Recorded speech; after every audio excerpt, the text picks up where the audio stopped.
Hi there everybody, it's Verity here from inkybutterfly.com with another card making video for you today. This one's for the Inspire.Create.Challenges design team. I think this is number 150.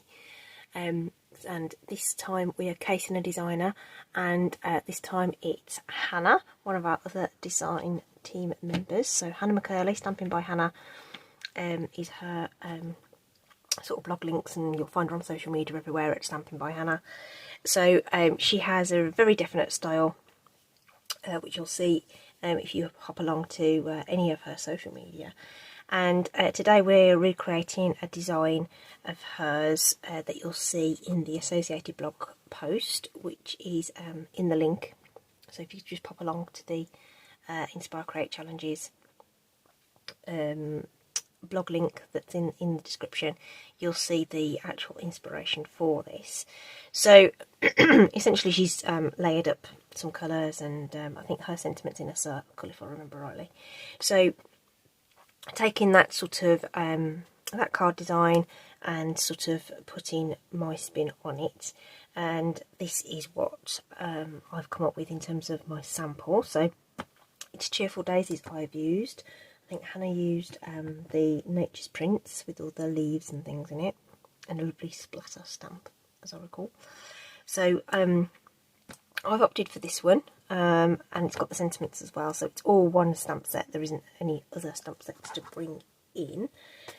But what I did do is, instead of using a circle, I've used a different die for the sentiment, which is actually the countryside corners. So this is have a matching like background stamp that you can use with it, but these shapes are really great for sentiments, and this smaller one fitted beautifully around that lovely sentiment from there. And then I brought in some ribbon. So it just so happens that I've used all the 2022 ink colours on this one. So we've got Tahitian Tide, there's some Orchid Oasis in there, Starry Sky, Parakeet Party, and Sweet Sorbet. Okay, and then I just pop a few iridescent pearls on there. But the technique that I've actually used is the one sheet wonder technique. So I have actually got 4 cards, and these will have started life as a single sheet. Something like this. Okay, and then I've cut it down to make the 4 cards. Okay, so it's a really, I've shared this technique before. It's a fantastic way to get 4 cards reasonably quickly from a single sort of stamping session, if you like, and then you can mix and match colours and things. So once you've done your backgrounds, you could have done different card bases, different colours on these sentiments and things. But like I say, I just wanted to just recreate 4 cards that are ready to go for someone's birthday. So that was the sample. So we're going to recreate these, or something they're similar, with a different colour combination. So we're going to, all my ladies out there that love purple, here we go. I'm going to use purple. I've got some basic white and just a sheet of copy paper just to sort of put on the background there, just to protect the surface. So, well, it's pinks and purples. So we've got Bubble Bath, Fresh Fresh and Gorgeous Grape. And then I've chosen Granny Apple Green to come in for the foliage. And then my contrast colour for the sentiment is going to be Pumpkin Pie. So that's what we're using in terms of colours. And we're going to start off with the lightest colour, which is Bubble Bath. And we're going to start with the largest stamp, which is this one. This one. Now, just thinking, I probably need something for the centres of the flowers. We'll see how it looks. We might just stamp off the Bubble Bath. So, for this then, I'm going to ink up the stamp. So when we're inking up our stamps, it's just contact pressure. We're not pressing hard on the ink pad. It's just a foam ink pad, and especially with newer inks, which this one will be because it's one of the brand new ones, that ink pad's going to be nice and wet, so it's going to have some wonderful coverage on your stamp. And just start by popping some of these larger images kind of in the centre and then going up and across on the card. And you may or may not notice that I am twizzling the stamp around, doing it in different directions like that. So we've gone down the centre-ish there, and then we're going to come across this way.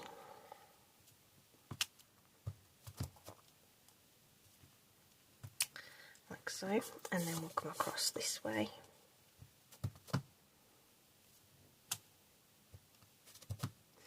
So whilst you don't want to sort of make the pattern too contrived, you probably do need to be mindful that you are going to be cutting across this at some point. So it's just to sort of keep it in the back of your mind, really. And then I'm just going to fill in just a little bit of those four in the centre. So that's given us our sort of background and our sort of kick-off point. And like I say, it just this stamp has like these sort of centres in there, and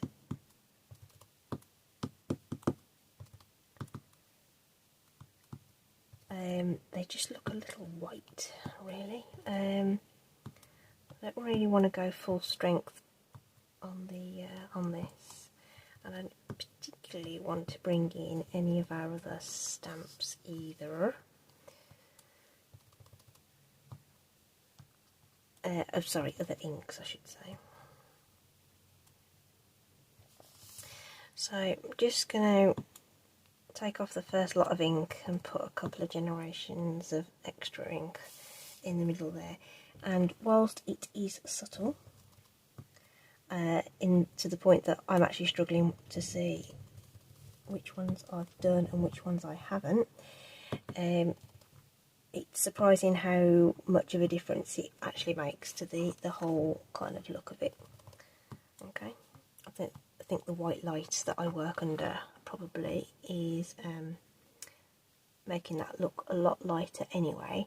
Right, I've got them all now, but like I say, it's probably doesn't even show up on your screen, but I think it will make the difference in the end. The next colour we're going to bring in is Fresh Freesia, and we're going to go down the stamp size if you like. So we've just used the biggest one, so we're going to use this one. Also has like a central thing in it, like a central hole for the centre, but so some nice light tapping there, remembering that we're sort of going to be cutting that through there. And I'm kind of putting them at the joins between each of these larger daisies, if you know what I mean.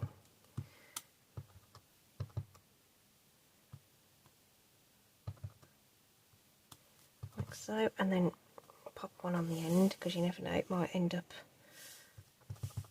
in the final cut, if you like. Another one on there actually. So sometimes you've stamped something and you end up losing it in the way you cut your cardstock at the end, but you know, it's not supposed to be something that is overly planned, if you know what I mean. Okay, I think I'm going to leave it at that. And it's another one of these. It's one of those techniques where you're not really sure whether it's going to work until it works.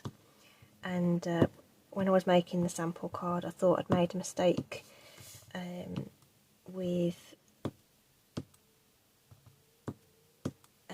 the order I'd chosen to do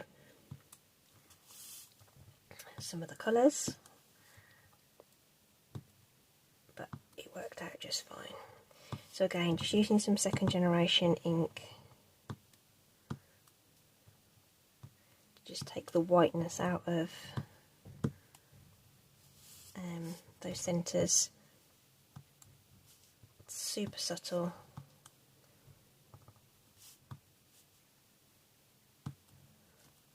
Okay, right, that's that. And now we're going to add the punch with our gorgeous grape. Did originally try, just on a scrap, I did try with Highland Heather. If you want something that's going to look a little bit more subtle and soft, Highland Heather's a really good choice. I wanted a bit of punch now to this, so I opted for the gorgeous grape. And so again, we're going to be going over bits, and you think, oh gosh, well, we've just spent all that time creating stuff.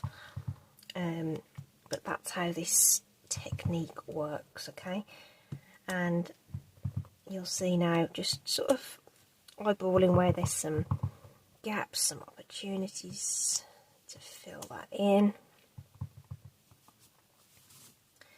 but not all the way along. And I'm going to use that second generation ink, just twizzling that around. Okay, it's a real punch of colour.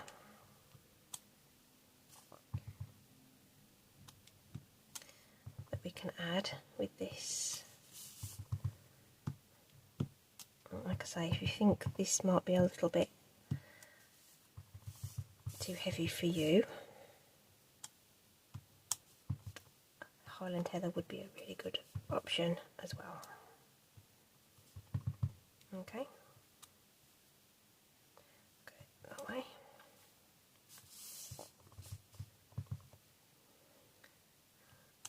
So again, those sort of empty centres kind of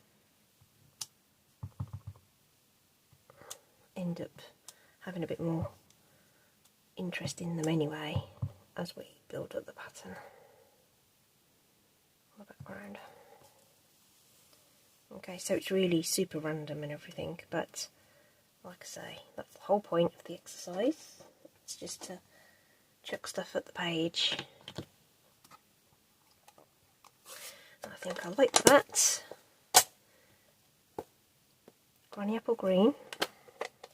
It's a colour that is quite decisive, I have found, in terms of whether people like it or love it. So if you've followed Stampin' Up for a while, you'll know that we had a sort of colour refresh recently. So we had some colours that used to be in colours that have come back, and one of those is Lemon Lime Twist. And Lemon Lime Twist, everyone really loves. I'm not so much of a fan, really. I prefer Granny Apple Green. Controversial or what? So, you know, and I guess that's it with colours.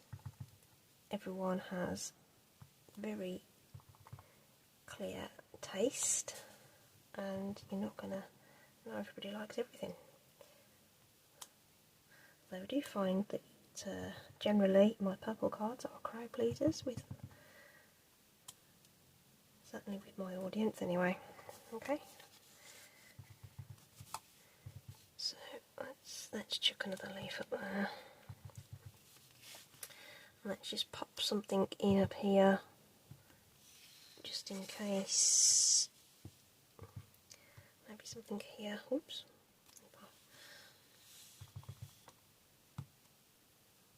So you just never know what's going to make the cut, like I say.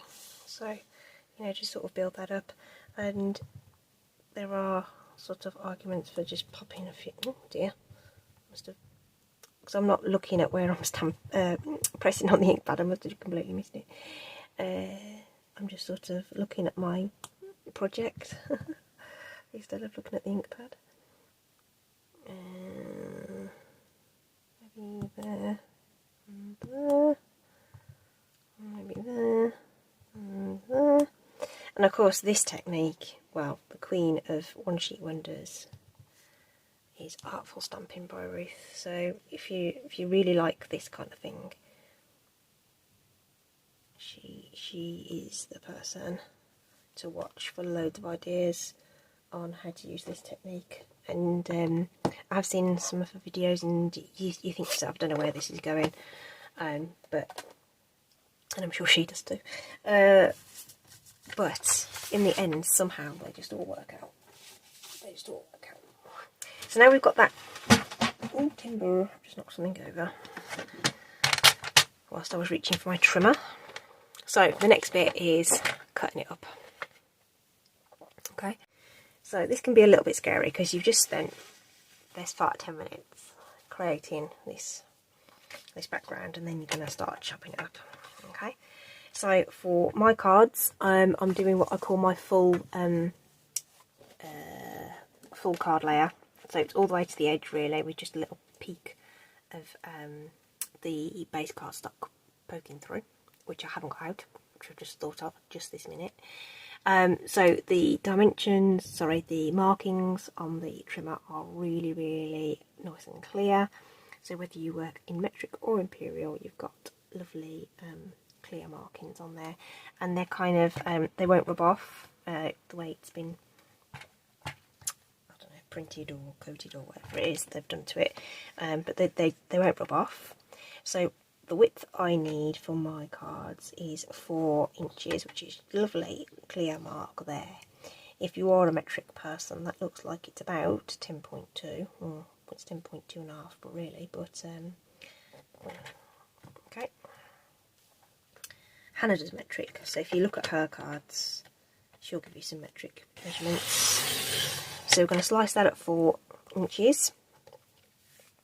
And I want to slice this one at 4 inches as well. And then it's a case of, am I cutting that side off or this side off? And I think I'm going to cut this side off.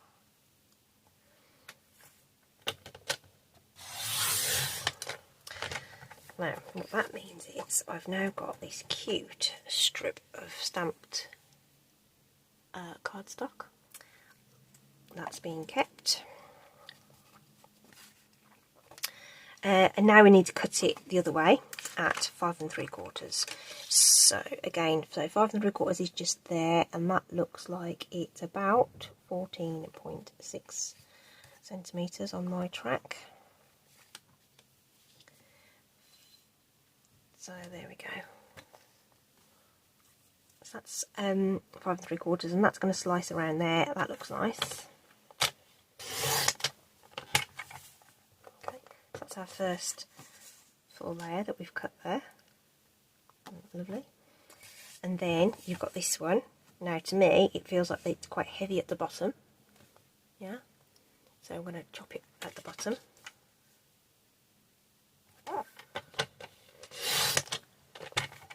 And I've got another little snazzy stamped strip there.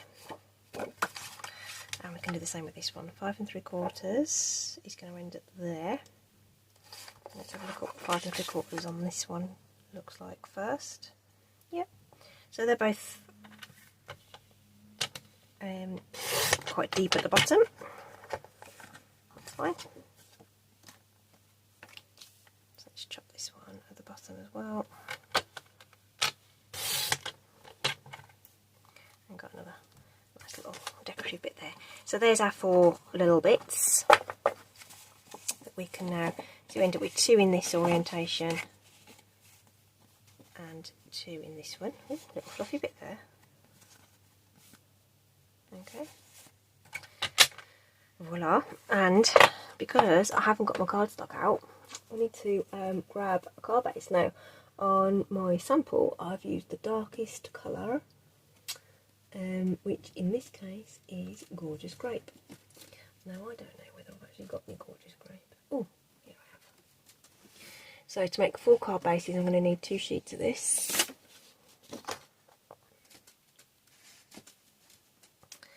Okay, so, oh, and that one's got punches out of it. I've got another piece. Oh no, it's not in the, yep. Okay, let's have that poking out so that I know. Gosh, that's the cute punch that we had for Sam Hammond's stamp set, Sentimental Swirls. I absolutely love that. That was so useful. Right, so when I'm making multiple card bases, I score first at 5 7/8, which is approximately 14.9 according to that. Again, I mean, I'm just going by the track thing, so like I say, pop over to somebody else's blog who uses metric. So up and down a couple of times on the scoring there, and then I cut at 4 1/8, which is just short of 10.5 centimetres. So that's card base number 1, which we can now score, fold, and then we can cut off that last little skinny bit on this bit, and it is just a skinny bit, but if you want your layers to be nice and even, that skinny bit needs to come off. Fold away from your score line, and of course we'll burnish this as well. So sorry you're seeing this bit. I would have normally pre-done all of these, but I guess there might be some of you out there that haven't seen this, and because we want 4, we're going to rinse and repeat.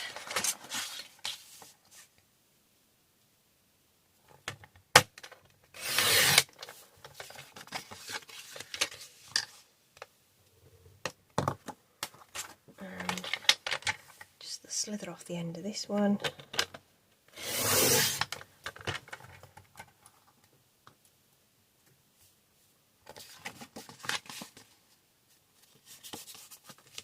And we'll get that scored as well.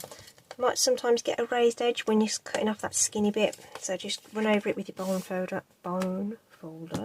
and that'll come out just fine. Pop that back. Okay, so 4 card bases there, so already nice score, but then I just sort of bend them back on each other like that, and that'll just make that really nice and flexible. And we can add our cards to the card bases.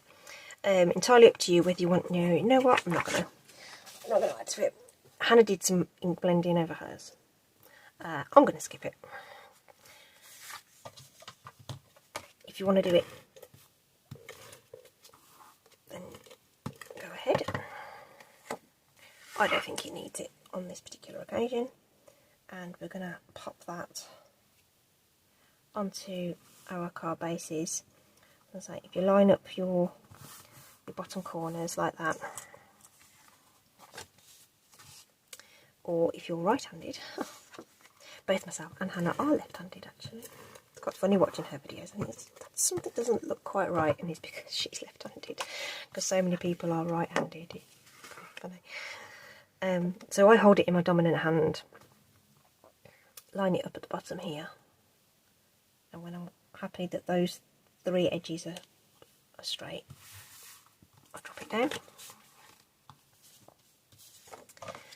And as I say, a full bit of tape at the top, just a bit on the sides, just to secure it and stop it gaping, and that preserves your glue a little bit. You don't need to cover the whole lot in loads of adhesive. And if you're using wet glue, you don't need to go mad with it. That's really strong stuff. I don't like using wet glue for this layering card, like large pieces like this. It for my little bits and bobs where I need the precision. I prefer the tape for those. So there we go. So we've got 2 cards each in each orientation there. I've already gone ahead and stamped the sentiment and die cut those with that die that I showed you at the end. And for a bit of contrast, I've brought out the black and white gingham ribbon there. So I've got a couple of these, well, I've got 3 out of the 4 done. Okay, like so. And we'll put those on in a minute. But I'm just going to show you on this one. So, like I say, this is pumpkin pie. Nice contrast colour to the purple. I just thought, you know, I used the red as a contrast on the other one, so I wanted to kind of use the same kind of idea. And then we're going to just sort of loop this lovely gingham ribbon round, and I'm just going to pop a little bit of, ooh, let's not get it on the card, you can just rub it off. That was a bit daft actually, just to put it on the, but I want it this way, so I just wanted to make sure I was laying it down in the correct orientation. So it, now my dimensionals are a bit closer together on this one, which is funny. So you're going to get a slightly different look depending on how close together those are. Oh, sorry, just nudged you. I'm just going to use a glue dot though,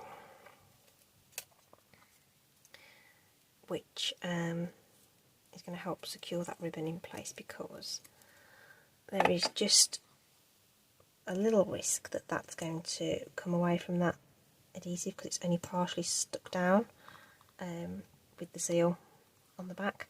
So just that little bit of extra glue there is just going to, that glue dot is going to help secure that.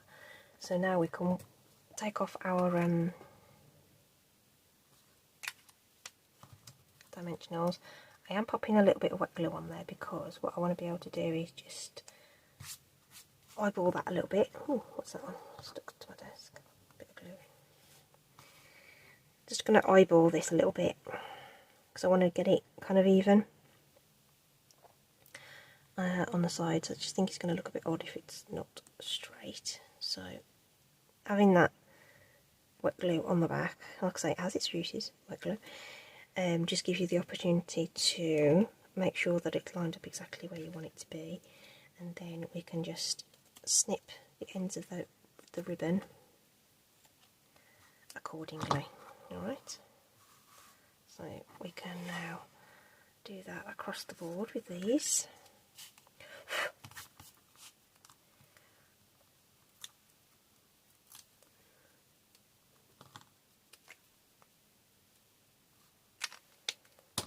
Like so. Again, and I've done the little loops so that they sort of follow the direction of the stamping, if you like. I'll confess now that on the other cards I didn't even think about it, so I've ended up with mine going in different directions. That's fine too. It's fine. Whatever you think, you know, right? You can do loops of twine instead.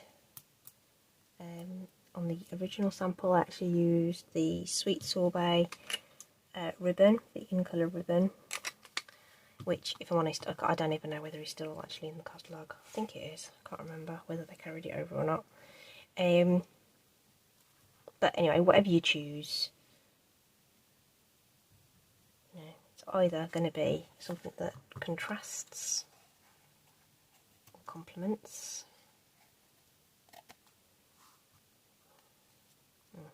That looks a bit short and a bit too blunt now. Hold on. That looks about right now. So, use sharp scissors when you're cutting ribbon, people. I should be using my other scissors, really. My ribbon scissors. Let's get those. Paper dulls your scissors.